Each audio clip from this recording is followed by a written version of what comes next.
Olha só, hoje a gente vai pegar uma história bem maluca de ficção científica para entender umas coisas muito sérias do mundo real. Tô falando de ética corporativa, negligência e como a lei pode, ou pelo menos deveria, parar um desastre. E para isso a gente vai usar aranhas gigantes. Pode parecer uma pergunta meio sem pé nem cabeça, né?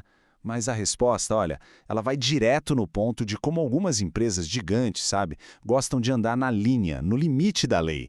E também de como a ciência, quando perde o rumo ético, pode acabar criando verdadeiros monstros. Para a gente entender isso direitinho, primeiro a gente precisa entrar na história. Então a história toda vem de um episódio de Doctor Who. Imagina a cena, um hotel de luxo novinho em folha em Sheffield, na Inglaterra. De repente o lugar vira o centro de uma infestação de aranhas gigantes. E qual a causa? Bom, uma combinação bem tóxica. O dono do hotel simplesmente despejava lixo industrial numas minas abandonadas que ficavam bem debaixo do prédio. Mas o que realmente botou fogo no parquinho e transformou um problema ambiental num filme de terror foi outra coisa. Lixo de um laboratório de genética que foi jogado junto e, claro, acelerou as mutações. Para a gente entender como um desastre desse tamanho acontece, a gente precisa olhar bem para a figura do CEO, o tal do Jack Robertson. Ele não é só um vilão de filme, não. Ele segue tipo um manual, uma cartilha bem específica de como a negligência funciona na prática, no mundo real. E o manual dele é esse aqui, ó. Passo 1. Ele vai lá e acha uma brecha na lei, uma coisinha que faz o que é errado parecer certo, pelo menos no papel.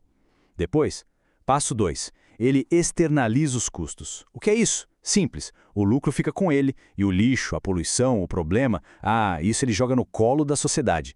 Para garantir que ninguém abra a boca, ele cria uma cultura do medo, do silêncio, intimidando os funcionários.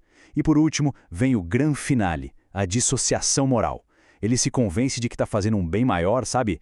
Estou criando empregos, e usa isso como desculpa para fazer o que fez. Vamos dar uma olhada mais de perto nesse segundo passo. Externalização de custos. Pode parecer um termo técnico, mas a ideia é bem simples na verdade. Pensa assim, em vez da empresa pagar uma grana para tratar o lixo tóxico dela do jeito certo, ela simplesmente joga em qualquer lugar. O lucro fica todinho para ela, mas a conta de verdade, o solo estragado, os riscos à saúde e, nesse nosso caso aqui, as aranhas gigantes, essa conta quem paga é todo mundo. E essa frase aqui, nossa, ela resume tudo perfeitamente. É aqui que a coisa desanda de vez. A pergunta na cabeça do sujeito deixa de ser "isso é o certo a fazer?"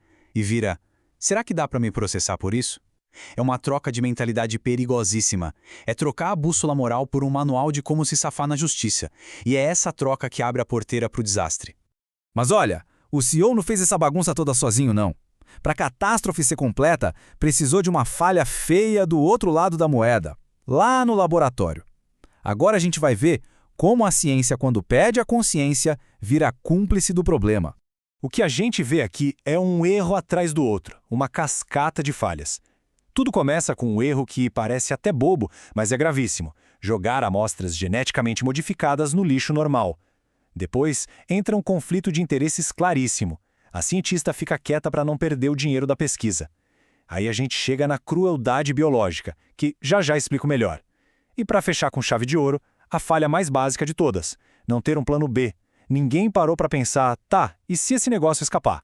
Então, sobre essa tal de crueldade biológica, aqui a gente entra na ciência de verdade. Existe uma coisa chamada lei do quadrado cubo. É um princípio da física. De forma bem simples é o seguinte: se um bicho dobra de tamanho, o peso dele aumenta 8 vezes, mas a capacidade dele de respirar só aumenta 4. Ou seja, a aranha gigante da série estava, na prática, sendo torturada pela própria existência. Ela estava sufocando lentamente. Então, criar um ser vivo que nasce só para sofrer desse jeito é uma falha ética gigantesca. E essa analogia aqui é perfeita para entender o ponto principal. Pensa na ciência como um motor superpotente, capaz de levar a gente para frente. A ética, nesse caso, são os freios, o volante. Sem a ética para guiar e controlar, esse motor fica desgovernado, ele acelera com tudo, direto para a parede, transformando cientistas que deveriam descobrir coisas incríveis em pessoas que criam perigos. Ok, vamos sair um pouco da ficção agora. E se essa história toda, o hotel, o lixo, o laboratório, se tudo isso acontecesse aqui, no Brasil? A coisa seria bem diferente. O nosso sistema de leis e fiscalização, apesar de ser bem complexo, foi desenhado exatamente para pegar e desmontar esquemas como o desse CEO. Dá uma olhada nessa tabela aqui. não seria só uma agência caindo em cima. Seriam várias ao mesmo tempo. A CTN-Bio, que cuida de biossegurança, ia direto pra cima do laboratório. A Anvisa, da Vigilância Sanitária, ia lacrar o hotel na hora. O IBAMA, do Meio Ambiente, ia prender o CEO em flagrante por crime ambiental. E o Ministério do Trabalho ia embargar a operação toda por colocar a vida dos trabalhadores em risco. Seria, assim, um desmonte completo de todos os lados.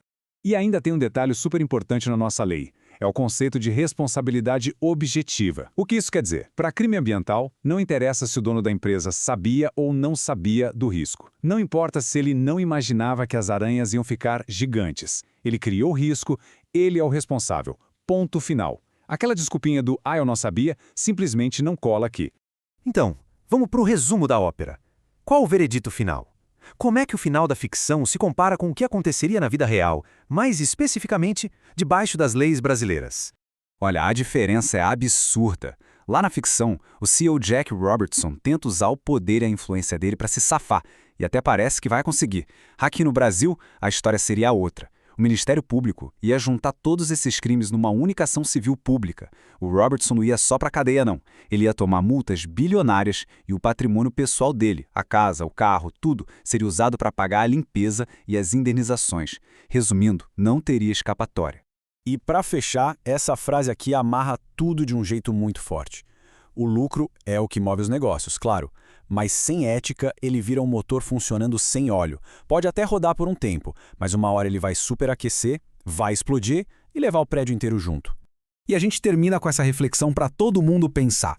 O caso das aranhas gigantes é ficção, a gente sabe. Mas essa mentalidade de trabalhar sempre na beiradinha da lei, de testar os limites, isso é real até demais. E aí fica a pergunta no ar. Figuras como esse Robertson são só pontos fora da curva? São exceções? Ou será que o sistema como um todo, focado em lucro acima de tudo, acaba incentivando esse tipo de comportamento? A resposta para isso talvez mostre quais são os grandes desafios éticos que a gente ainda vai ter que encarar.